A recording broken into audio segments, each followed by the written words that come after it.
Alright, we're going to continue on with part 2 of the teardown. Depends on what you're doing with the motor. Might be a good idea to go ahead and check your lash on your valves. So I've already done all of them. I'm not going to go through the whole thing. I have replaced the intake and exhaust valves when I rebuilt this last time, but I did not check the valve lash when I did it last time. So starting the piston cylinder 1, start to bring it up to top dead center. Make sure your cam lobes are two different ways of, I guess, looking at it. Base circle is where it's pointing straight up, and then the manual is suggesting this to bring it top dead center, so you've got both of these pointed at a 45 degree, and you can test it that way. I like using base circle, but either way, just put your feeler gauge in there. This is a .010 on this one, and this one fits at .08, but just go through and do all those. If you're not wanting to replace any of that stuff, it should all be the same, but it's good to know, because back here, for example, I think these are .06. I'll double check my sheets, but there's too tight of a clearance in here because I put the new valves in it, which I think is causing part of the problems that we're having. And the same with here, we've got a couple that are just a little too tight from spec. So this Ford 2.0, as you've probably seen if you're looking at this crap, it's been very difficult to find data on. So the valve clearance is cold. The ideal clearances shows you the numbers here, and the acceptable clearance, intake and exhaust, are here. So like I've got several that are .006, and down here I've got some that are .08 and .01. Excuse me, .08, yeah, .010. They're a little too tight down there. I don't have anything too large, but I've got several that are too tight. So I'm looking to get that math done, which there is a sheet you can get, but anyway, I've got this as a sheet that I use. I just have to rename the headers, and then I write down what all the specs are, and then from there we just do a bunch of math. I'm not doing that right now, but just know that you probably need to get your math done so you can get the right valve bucket listed. And I'm going to take the VCT solenoids out, a couple of 5/16.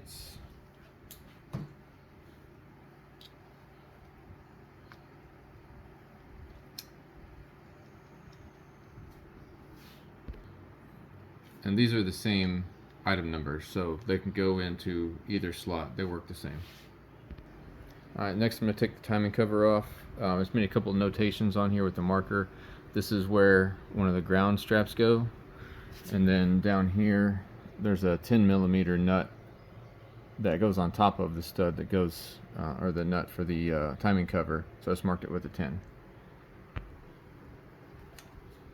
So now, if you're done with rotations of the crank and all that, we can take the pulley off. It's a 21mm. It's going to use an impact.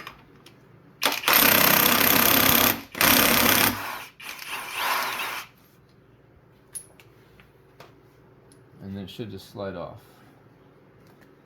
I've got a video of this Ford one versus the Dorman one. Don't ever buy the Dorman one.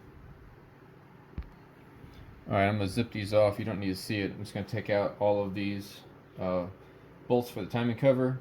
And these are 13mm on this one up here. And this one in the middle and this one here, I'm going to individually mark on the bolts so I know which one goes where. So we can put them back in because they're a different length. I just can't remember which one's which. And I'll put them in my timing cover bag. Okay, so this one is the longer one.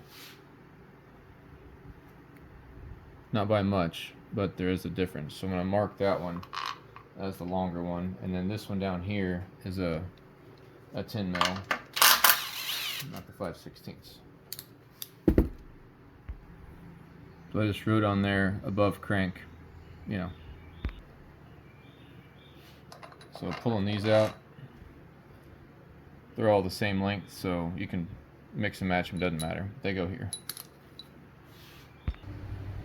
There's a couple of places to poke and prod on this thing to get the timing cover loose. Just make sure you're using the right spaces so you're not breaking anything. A little bit of pry at the bottom, a little at the top.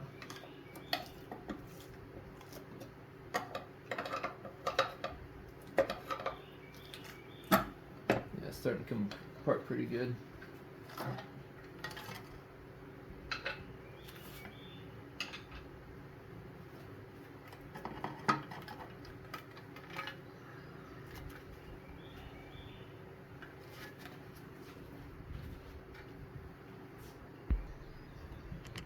Alright, so we need to get the timing tensioner released. You can see there's this guy that restricts it from coming back in, and you got the plunger. So we need to move this ratcheting piece back in, and there's a little spot in here where we can lift up, and it should allow that to slide back in.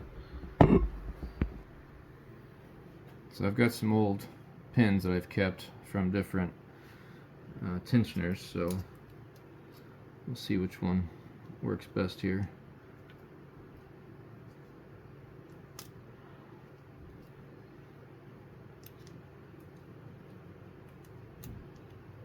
Okay, so that got moved back. There's a little lip right here that this catches on, so we've got to be able to pull it in and raise this up. So I like to use a grip when possible.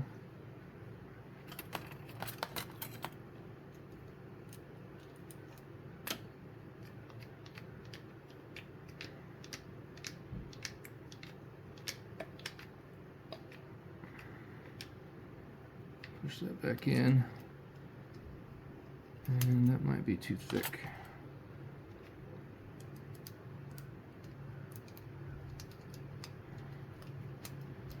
There we go. I'm using my light. Alright, so I was able to slip in this grenade pin right here, get the chain slack off. Alright, so now we'll start taking the timing components off. Got a couple of 10 mils.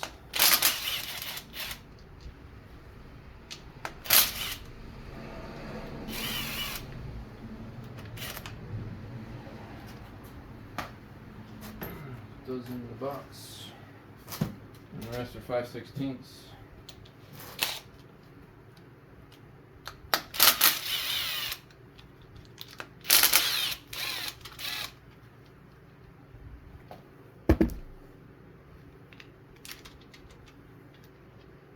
Again, keeping the screws where they go.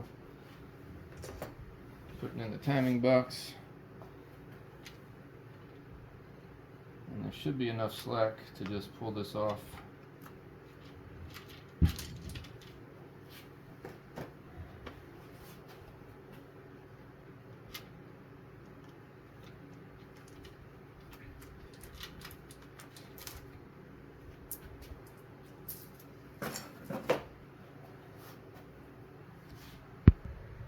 So we got the oil pump drive.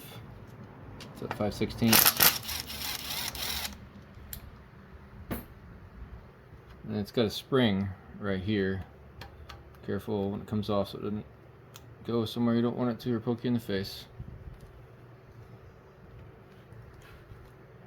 It sits in there like that.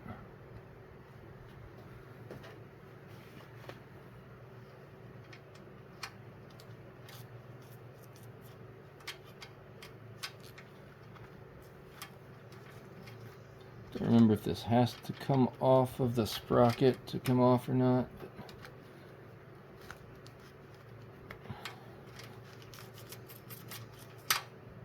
The chain may have to go on with the sprocket attached.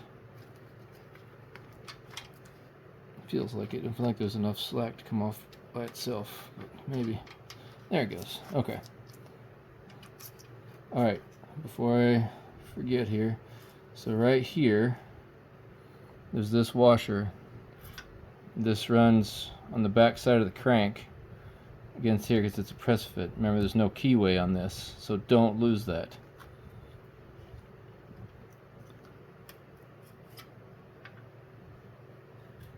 And there's another one right here on the back side. There's one on each side. The front one, on this one at least, has a little divot in it. So Just gonna put these back on the crank for now. Take the chain off.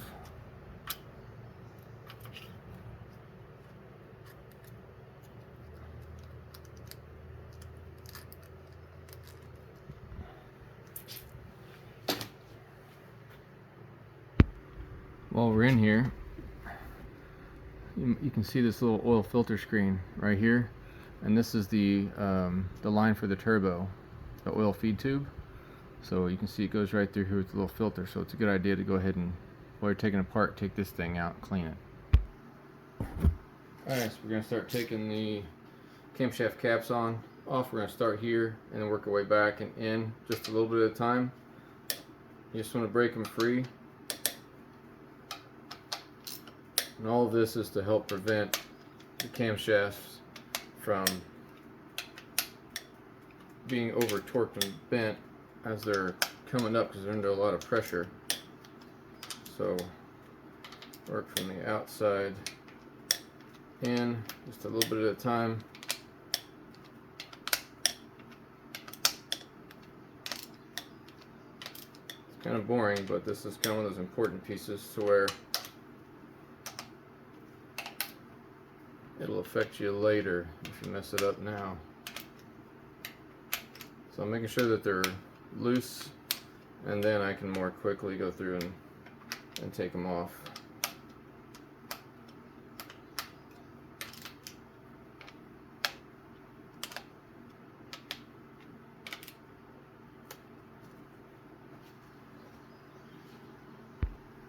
Alright, so now I'm at the part, I've backed them off. This is all the way off. I've backed these off enough. These ones here are under tension, so I feel comfortable now going ahead and pulling these a little farther back.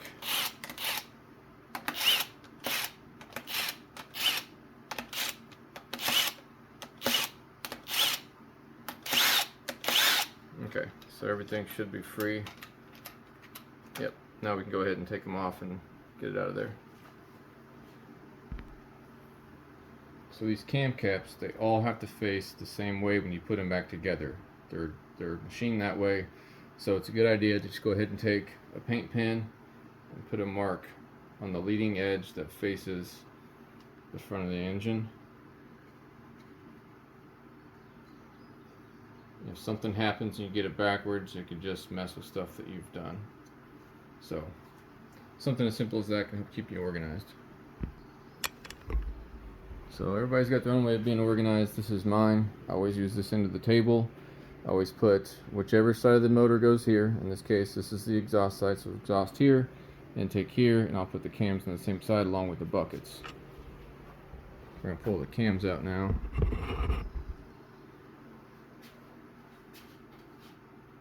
And the exhaust side is longer.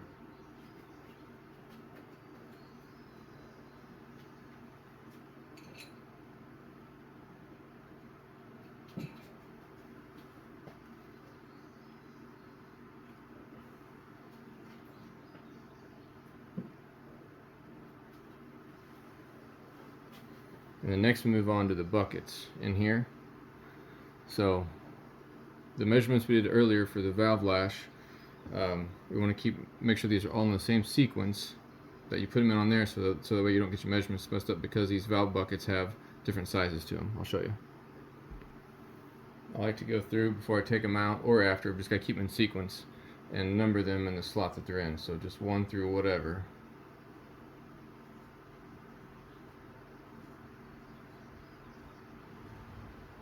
And then it'll be 9 through 16 on this side. So I'll take a magnetic tool, get the buckets out, and let's see if we can see. Hang on. Alright, so inside the bucket, I don't know if you can see it, it's 342. That would be the metric size, 3.42 millimeters, I believe. And then let's see if the magnet would help, or microscope, magnifying glass. There we go. Maybe not. And it also says H0779, I think, is in there. Anyway, so you've got a measurement within each bucket that has its own size. So bucket number 2, which is cylinder 1 still, it's got different numbers inside of it, 0.362, and then it's got a different H0778 number within it. So that might be a part number, I don't know, I haven't referenced those yet, but the different sizes. So this is bucket 9 on the exhaust side, and it's a 322, just to give you a difference for the sizes. Alright, so the next step is going to be taking the cylinder head off, getting the bolts out. But first, what I like to do is go ahead and clean up the gasket stuff on the outside, so I'm going to do that real quick. Okay, moving on. This is a T55, and it's a 3/8 drive, but I've got a 1/2 inch to 3/8 reducer on a 1/2 inch drive extension bar.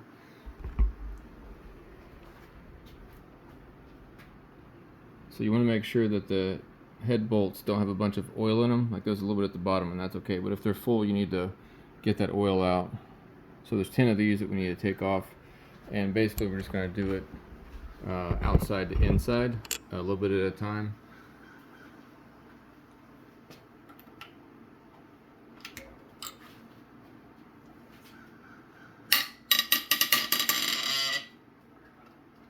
Just break them free, and then go around, do the whole thing that way. Come on. Sometimes they don't play nice.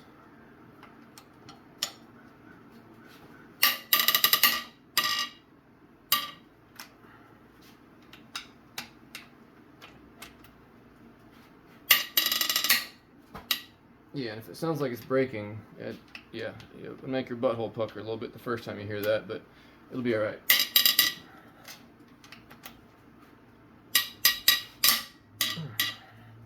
Yeah, because they're stretch bolts, so they stretch pretty far. I'm going to get the rest of those taken out. Alright, so I've done 3 rotations of breaking them free, and now I'm just going to zip them the rest of the way out. Pull them out.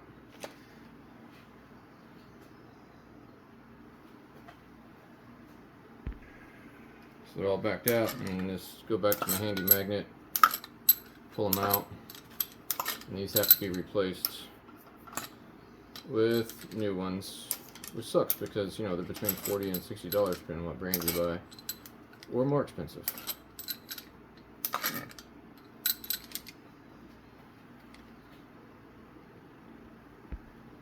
Alright, so it's time to pull the head. Make sure you got some cardboard handy or something to pull this off and set it on. It's going to drip some fluid that's been sitting underneath it as it separates. Alright, so let's see if we can just rip it off.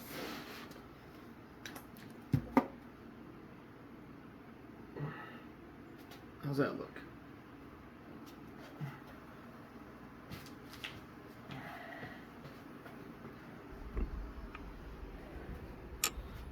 Well, you can see it's a brand new head gasket, so that sucks, but it's got to be replaced as well.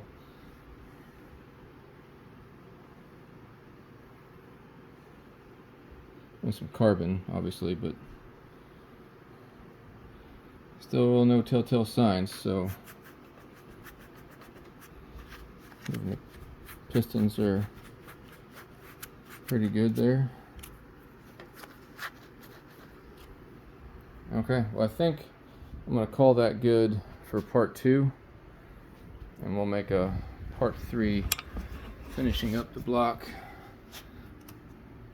Let's see if we got fuel injectors on that side, and then if we look at the bottom,